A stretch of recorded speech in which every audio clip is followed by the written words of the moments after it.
안녕하십니까. 반갑습니다. 노자의 도덕경 세계를 방문해 주신 유튜브 시청자 여러분 감사합니다. 오늘은 노자 도덕경 제 25장을 살펴보도록 하겠습니다. 제 25장의 키워드는 도법자연으로 정해보았습니다. 이 도법자연은 이 본문의 마지막 부분에 나오는 한문 사자 성어입니다.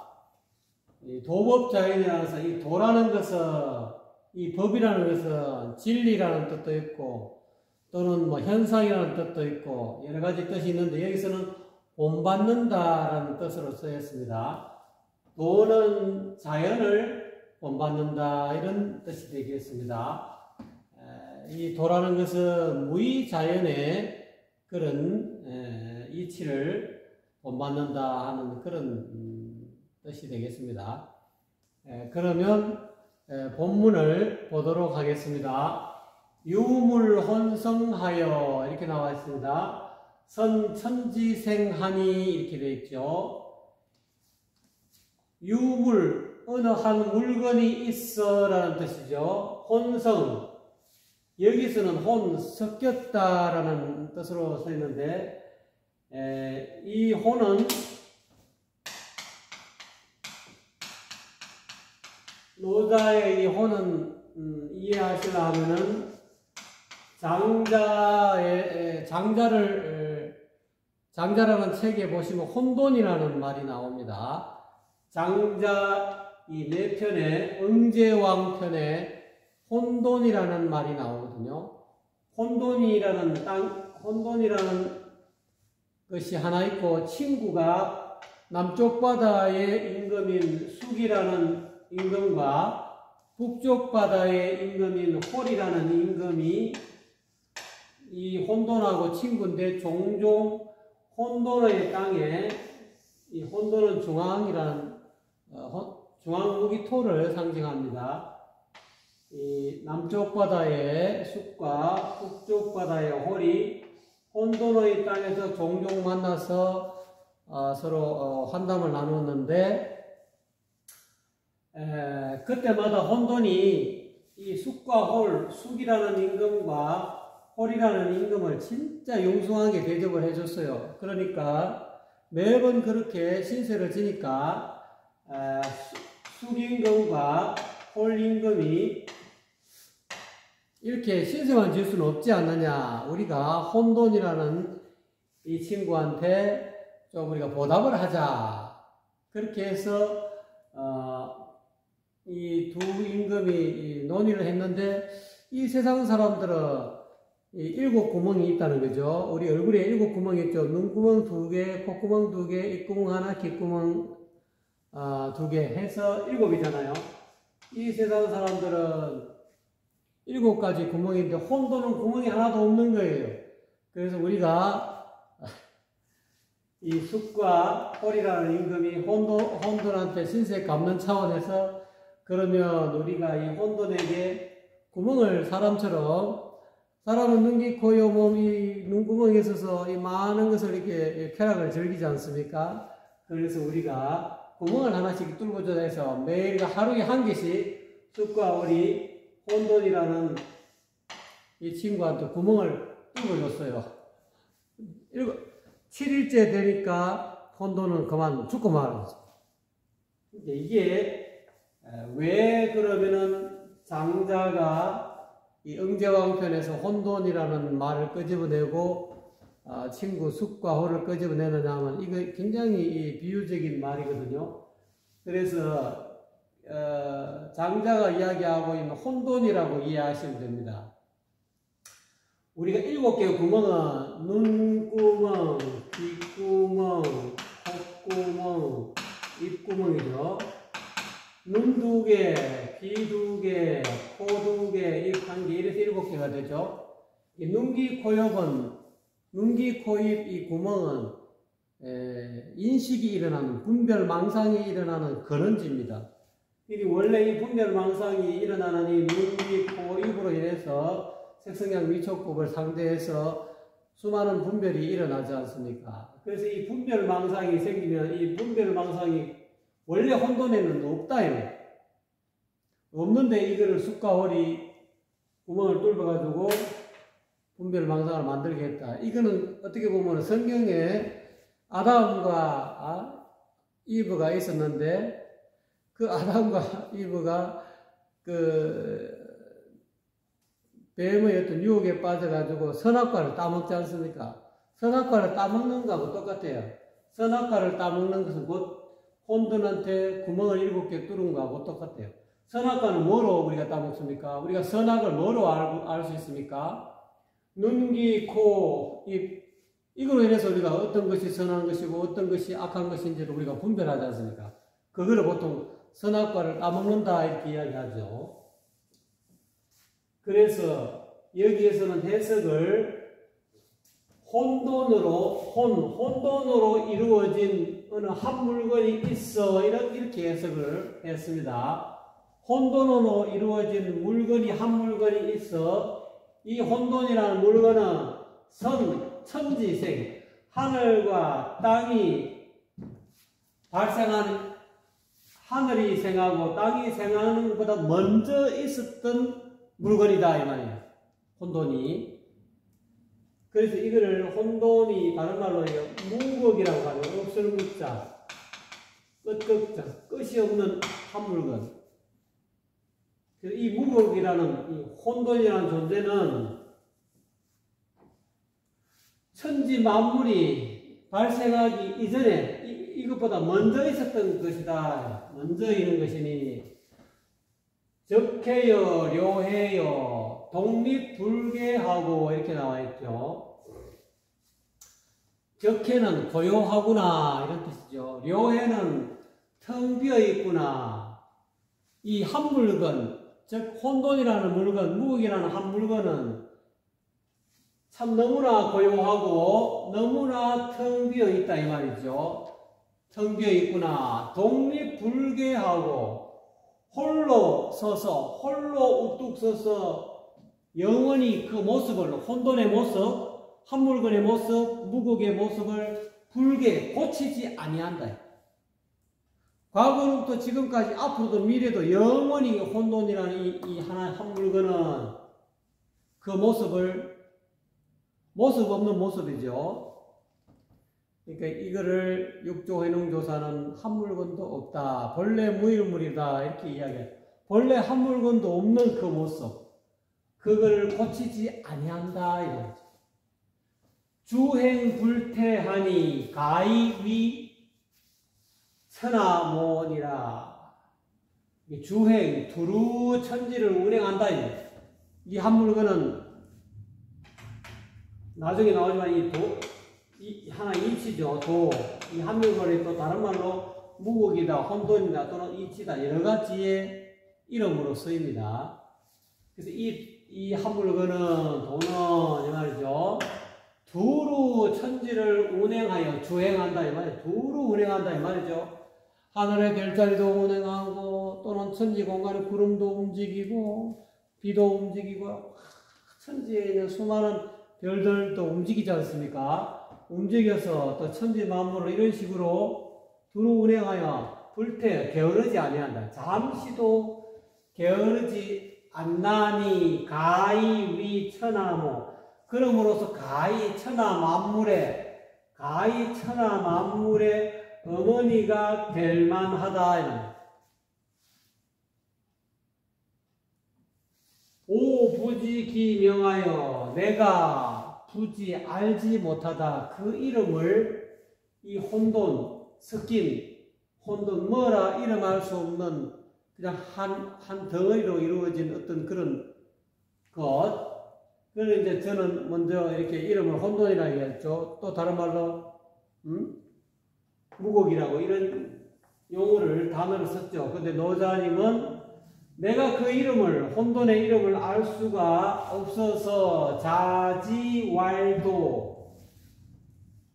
글자를 써서, 이거 진짜는 쓴다 해서 글자를 써서 글자를 사용해서 도라고 말한다. 도라고 부르나니. 나는 그거를 도라고 부른다. 이 도는 하늘에도 통하고, 천도 그러죠. 땅에도 통하고, 지도로 그죠.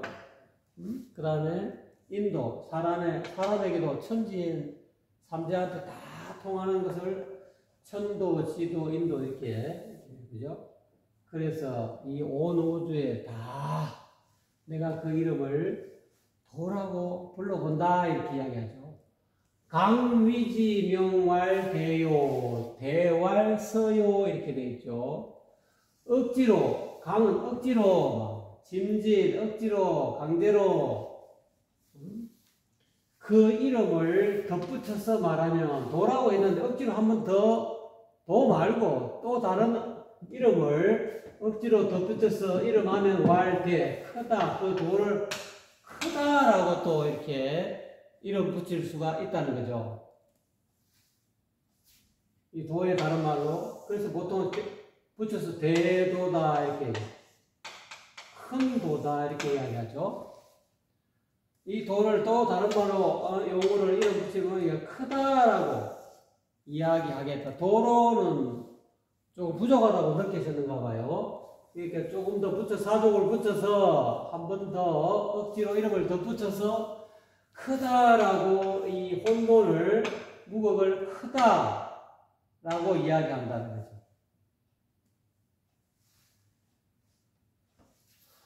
대왈서요. 이 크다라는 것은 간다는 뜻이죠. 잘 간다. 우리가 뭐 서거한다, 죽는다 할 때 서거, 뭐 예를 들어 사람이 죽으면은 대통령이 두면 누구누구 대통령 서거하셨다, 갔다 이 말이죠. 이 혼돈이, 이 도가 너무나 커서, 또 다른 말로 큼으로, 이거는 이 컸는데 그 기능이, 그 움직임이 이 도는 가만히 있는 게 아니고 움직인다는 거예요. 뻗어나간다. 지극히 큼으로 뻗어나가는 그런 어떤 작용을 한다는 거죠. 뻗어나가면서, 처음에는 뻗어나가다가, 그 다음에 그 다음에 뻗어나가면서 끝까지 저 멀리 서왈원이라, 조금만 뻗어나가는 게 아니라 멀리, 공간적으로 시간적으로 멀리 뻗어나간다는 거죠. 또 멀리 뻗어나가면 끝까지 멀리 뻗어나가는 것이 아니라 다시 이 본래로 돌아온다는 거예요. 돌아올 만다. 뻗어나가면 아득히 멀리 뻗어나가다가 멀리 가다가 아득히 멀어지면 다시 돌아온다. 이게 무슨 뜻이냐 이 말이야. 이 도라 해놓고, 이 도는 억지로 이름 붙여서 이 도인데 이것이 크다라고 이야기해놓고, 또 크다도 부족해서 이 도가 처음에는 잘 뻗어나간다는 거예요. 이거를 이해하시려면은 우리가 봄, 여름, 가을, 겨울을 1년 4계절을 이해하시면 됩니다. 우리가 1년 4계절을 이렇게 원으로 표현하면은 여기가 봄이고 여름이죠. 또 가을이고 겨울에 이렇게 표현합시다. 자, 여기가 이 도의 출발점입니다. 여기가 무곡이고 끝이 없고, 여기가 혼돈입니다. 혼돈, 뭔가 만물이 일어나기 이전에 처음에 원시 상태. 그거를 노자님은 도라고 이름을 하셨죠. 근데 이 도가 작은 게 아니고 아주 크다는 거예요. 크기 때문에 그 기능이 큰데 이것이 가만히 있는 게 아니라 여기서 이렇게 봄 쪽으로 뻗어나간다는 거예요. 우리가 지금 겨울에서 지금 봄이 왔죠. 봄이 오면 어떻습니까? 땅 기운이 겨울에는 가만히 묵고 이렇게 혼돈의 상태로 가만히 있다가 봄이 되면은 기운이 뿌리 속에서 땅에서 따뜻한 기운이 나가서 만물에게 그 기운이 영향이 가다 보니까 만물들이 뿌리들이 쫙 에너지를 빨아먹고 움을 틔우기 시작하지 않습니까? 그게 봄이지 않습니까? 그 잎이 나오고 점점 커지고 이게 뻗어나간다. 근데 이것이 서하다 뻗어나간다. 봄에는 어떻게 보면 서한다 이렇게 보면 됩니다. 자, 뻗어나가다가 이것이 멀리 뻗어나가는 봄에만 계속 이파리만 피는 게 아니고 여름 가까이 되면 이제 요게 이제 가다가 여름으로 가면 이제 꽃이 핍니다. 더 멀리 우리가 나무가 처음에 씨앗을 뿌리면은 또는 파종을 나무가 됐든 나무 씨앗 종자가 됐든 풀 종자가 됐든 뿌리다가 처음에는 조금 올라오다가 나중에는 여름 정도 되면은 계속 그러니까 나뭇가지가 뻗어나고 또는 식물들이 쫙 뻗어나가지 않습니까? 멀리 끝까지 뻗어나갑니다. 그거를 여름의 운이다 이렇게 생각하시면 됩니다. 이 도에도 봄, 여름, 가을, 겨울이라는 이러한 어떤 작용이 있다는 거죠. 움직이는 이 활동하는 그런 작용이 있다라고 노자님은 말씀하는 것 같아요.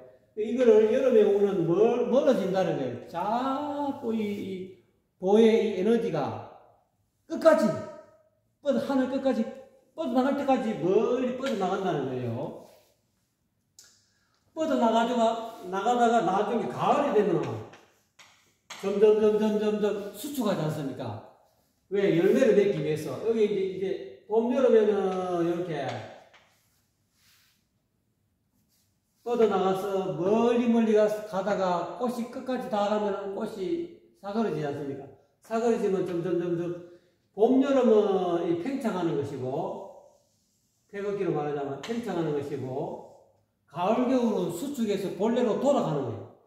그래서 뻗지만은 결국은 멀리 가지만은 결국은 여름 끝에 가면은 가을이 되면은 이 전부 다 낙엽이 치고 본래로 수축해서 본래로 돌아올 바 본래 이 겨울에서 처음 시작한 이 자리로 이렇게 다시 돌아오는 거예요. 그래서 이것을 주역에서는 도를 일음일양지위도라. 일음일양이 한 번은 했다가 한 번은 양했다가 요거는 음은 유에서 무로 돌아오는 것을 음이라고 그래요. 여기서 여름에 가득 천하 만물이 가득하다가 점점 음의 기운이 뻗쳐가지고 유에서 무로 돌아가는 것을 일음이라고 그러고, 일양은 무에서 아무것도 없는 이 무국에서 혼돈에서 점점 일양 뻗어나가는 거예요. 이게 봄, 여름 만물이 봄, 여름 뻗어나가는 것을 일양이라고 합니다. 그래서 도를 주역에서는 이 도를 다리만 한 번은 수축했다가 한 번은 뻗어나갔다가, 그러니까 한 번은 했다가 한 번은 양했다가 음양하는 것이 곧 도라고 이야기하는 거죠. 주역에서는. 근데 노자님은 이렇게 표현하셨다는 거예요. 일음일양이라고 표현하지 않고 전번에 이야기했죠. 한 번은 홀 했다가 한 번은 황 했다가, 그래서 그렇죠. 요게 황이고 요게 홀이죠.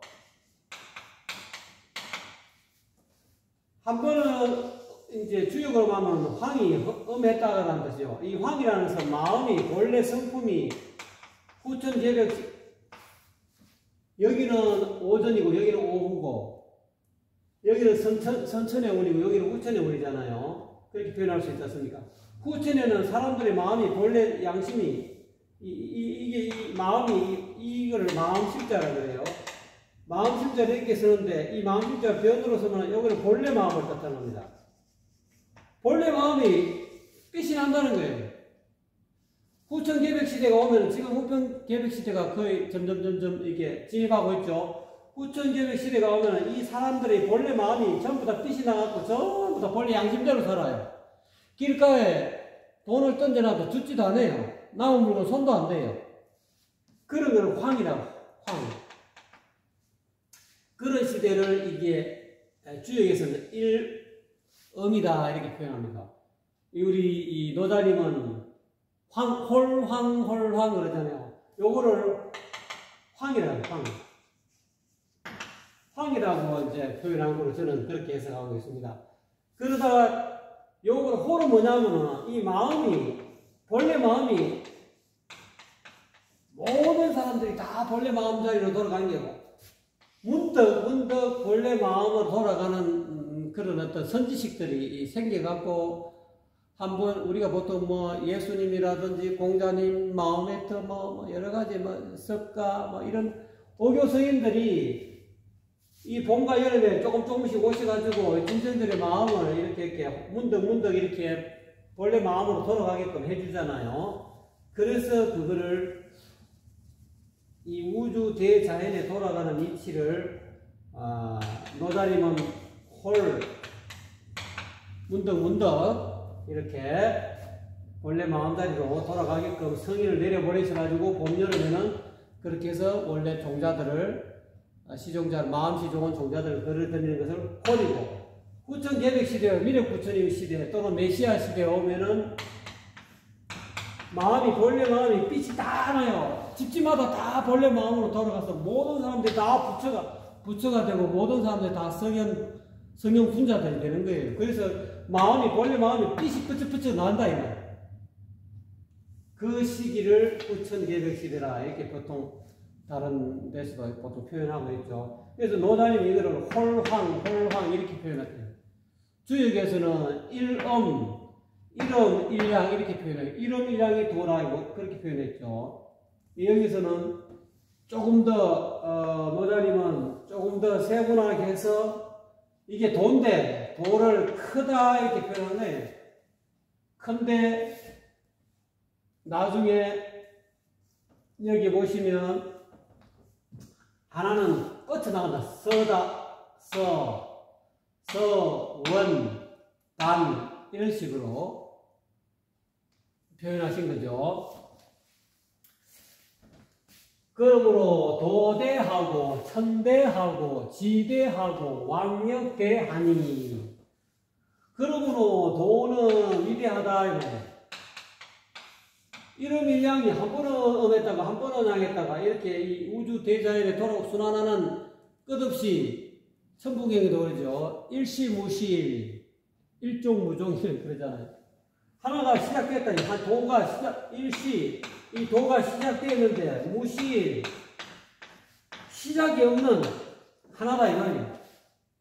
일종무종일 마지막 구절이죠. 하나가 끝났는데 끝없는 하나다 이 말이에요. 무종이에요. 이 도를 어떤 의미하는 거죠. 이 도가 위대한데 그러니까 이 도는 위대하다. 구천계백 시대는 수많은 사람들의 마음을 본래 마음으로 돌아가서 빛이 부쩍부쩍하게 나게끔 황하게 만든다. 다 앞에서 황홀하게 만든다. 오전에도 간간히 문득 이렇게 오교 성인들이 오셔가지고 이렇게 부쩍부쩍하게 해서 이 사람들을 황홀하게 만든 이 둥에서 구천계백 시대는 사람 집집마다 다 성령 군자들이 나고 부처가 나고 보살이 나고 진인이 나고 신선이 나는 시대를 구천계백 시대라 그러죠. 메시아 시대라 그러죠. 그러니까 이거를 두 개 합해서 전부 다 황홀한 이 도가 전체적인 차원에서 황홀한 것이 도예요. 저는 이렇게 이제 좀 이렇게 아주 이렇게 좀 상세하게 설명해서 황홀을 설명했습니다만 도 자체가 이미 황홀한 거다 이 말이에요. 그래서 도는 위대하고 하늘도 위대하다. 하늘은 우리가 보이는 하늘은 전부 다 도에서 나왔잖아요. 왜냐하면 이게 돌아가는 거 보면은 좌회는 좌회에 개천한다 하늘이 열린다 했거든요. 혼돈 만궁팔병경의 혼돈시기, 무국의 시기 또는 혼돈시기에서 12지갑니다. 다축임묘 진사오미 신유술해에서 좌회에서 하늘이 열린다. 하늘이 왜 열리냐? 혼돈 때문에 열려요. 도 때문에 열린다는 거예요. 무국 때문에. 그러니까 그렇기 때문에 이 하늘도 위대하고 크고 또 땅도 위대하다. 하늘이 먼저 열리고 그 다음에 축해에는 벽지하죠. 벽지. 열벽자. 땅이 열린다. 자와축요 기간은 10,800년이죠. 자, 먼저 하늘이 열리고 그 다음에 땅이 열린다. 그러니까 이 땅도 어마어마하게 크다. 여러분 자전거 타고 비행기 타고 가보세요. 몇 시간 가도 그냥 끝도 없어요. 그만큼 땅도 크다. 어마어마하게 크고 위대하고. 그 마찬가지로 왕역 때 그 하늘과 땅 사이에 사는 왕, 사람이 아니고 왕 역시 위대하다. 그냥 걸주 같은 그런 왕 말고 도를 얻은, 이 도를 깨달은 선지식, 옛날에는 이 도를 깨달은 그 재정일치 사회에서는 연임금, 순임금 그런 임금들이 전부 다 이 도를 다 천명을 얻어가지고 하늘의 어떤 그 명령으로 대통령이 되셔가지고 임금이 되셔갖고 천하 백성들을 도로서 다스렸어요. 그때를 청양기 시대라 그러고 보통 도제 군왕이, 도가 이 임금에게 군왕가에 있었다 이렇게 이야기하죠. 그래서 그렇기 때문에 도로서 세상을 다스리니까 현재 같은 이런 세상이 아니라는 거예요. 현재는 그냥 거의 말세죠. 3기 말세라 그러죠. 양심이 다 땅에 떨어지고 자기 욕심대로 다 하고 뭐가 정인지 뭐가 그냥 불인지도 모르고. 근데 옛날에는 안 그렇다. 이 왕들이 다 이 도로 갖고 다 백성들을 양심에 입각해서 양심 도덕을 지키게끔 그렇게 다스렸기 때문에 이 또한 임금이 어떤 그런 나라를 다스리는 그런 어떤 마음, 그런 힘도 위대하다는 거야. 왕 역시 크다. 역중에 유사대하여. 이 역이라는 건 지경, 이 세상을 말하는 거죠. 이 지구, 이 역이라면서 지경 역에는 이 세상을 뜻하는 거야. 이 세상 가운데 중자, 이 세상 가운데는 네 가지 큰 것이 있다, 위대한 것이 있는데 사대라죠. 아까 이야기했죠. 도가 크고 하늘이 크고 땅이 크고 왕이 크다. 사람 중에서도 우두머리 왕이죠. 도, 하늘, 땅, 왕. 이것이 사대라는 거예요. 네 가지 큰 것이 있는데 제왕은 그 중에 그 가운데 하나를 차지하고 있다요. 어떻게 보면은 이 제왕은 사람의 인류의 우두머리인데 알고 보면 한 사람으로 따지면 이 왕은 마음이에요. 심왕. 마음을 뜻하는 거예요. 또는 자기 본성, 성왕, 본성을 뜻해요. 이 본성이 또 위대하잖아요. 이 본성이 도와 다르지 않아요. 이 도가 사람에게 부여되면은 성품이라고 그러잖아요. 천명지위성이라잖아요. 그 중용에 보면은 하늘이 보세요. 도가 그 하늘이죠. 제일 큰 게 도가 크고, 그 다음에 하늘이 크고, 그 다음에 땅이 크고, 그 다음에 왕이 큰데, 이 도가 하늘에 있으면 천리 또는 천도가 되죠. 땅에 있으면 지리, 도는 이치니까요. 다른 말로 이치리자로 따지면은, 그래서 천리, 지리, 사람의 왕이죠. 도가 사람에게 부여되면은, 사람이 도를 얻게 되면은 성리가 돼, 성리. 그래서 성리가 성리신품이 되죠.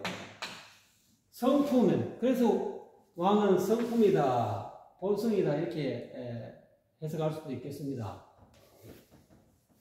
그래서 임법지하고 사람은 땅을, 이때는 법은 본받는다 이런데 사람은 땅을 본받고 땅은 어떻습니까? 만물을 길러주죠. 이게 땅은 끊임없이 선한 사람이든 악한 사람이든 다 씨만 뿌리면 열심히 노력하면 다 길러줍니다.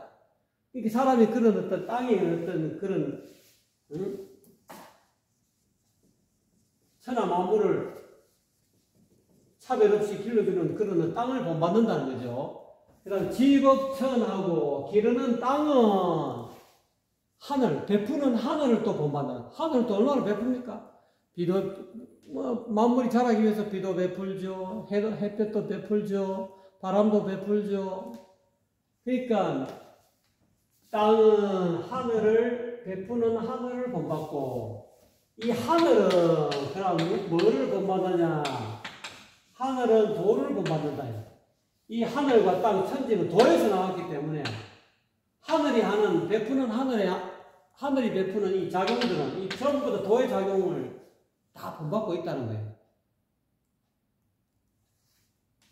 도는 어떻습니까? 일음일양 위지도죠. 한 번은 음했다가 한 번은 양했다가 한 번은 홀황 하는 것이 도의 작용이죠. 이거를 하늘은 도를 본받는다 이 말이죠. 그러면 이 도는 무엇을 본받느냐? 자, 이 도가 이 말로 문자로 표현해서 혼돈으로 이루어진 한 물건이 있는 건데 그거를 억지로 이름해서 오부지기 명하야 강명할 억지로 자지왈 도 이렇게 해야 글자로 표현하기를 도라고 이야기하는데 이 도가 그러면 이 도는 무엇을 본받느냐는 거예요. 도법 자연이다. 도는 자연은 어떻습니까? 자연을 이런 것을 스스로 잡자. 스스로 그러한 것을 본받는다. 이 도와 자연이 다르지 않죠. 도 안에 내재되어 있는 스스로 그러한 것. 다시 말하면 있는 그대로의 자연스러움을 도는 본받는다는 거예요. 그럼 있는 그대로의 자연스러움이 도대체 어떤 것을 있는 그대로의 자연스러움이라고 할까요? 여러분 생각해 보세요. 어떤 것이 있는 그대로의 자연스러움입니까? 예, 끝으로 있는 그대로의 자연스러움을 글자로 한번 이렇게 낭독해 보겠습니다. 잘 들어보시고 이게 자연인가? 도법 자연이라는 것인데 이 자연은 있는 그대로의 어떤 자연스러움은 어떤 것인가? 꽃나무는 열매를 맺을 때 화려한 꽃잎의 찰나름을 잇는다는 거죠. 꽃나무는 열매를 맺을 때 화려한 꽃잎의 찰나름을 잇고 물고기는 바다로 나아갈 때 태어난 물에 머물지 않는다. 강물은 바다에 이를 때 지나온 산과 들의 아름다운 풍경을 마음에 두지 않는다. 저는 이 글귀 속에 자연의 어떤 뜻이 있다고 생각해서 여러분에게 읽어드리는 겁니다. 다시 한번 읽어드릴까요? 도는 자연을 본받는데 자연은 저절로 그러한 또는 있는 그대로의 자연스러움을 본받는다는 거죠. 도는. 자, 그럼 있는 그대로의 자연스러움은 어떤 것일까요? 한 번 더 마지막으로 읽어드리겠습니다. 꽃나무는 열매를 맺을 때 화려한 꽃잎의 찰나람을 잇고 물고기는 바다로 나아갈 때 태어난 물에 머물지 않으며 강물은 바다에 이를 때 지나온 산과 들의 아름다운 풍경을 마음에 두지 않는다. 여러분 나름대로 자연이 어떤 것인지 감이 잡히실 겁니다. 여러분 어떠셨나요? 수고하셨습니다.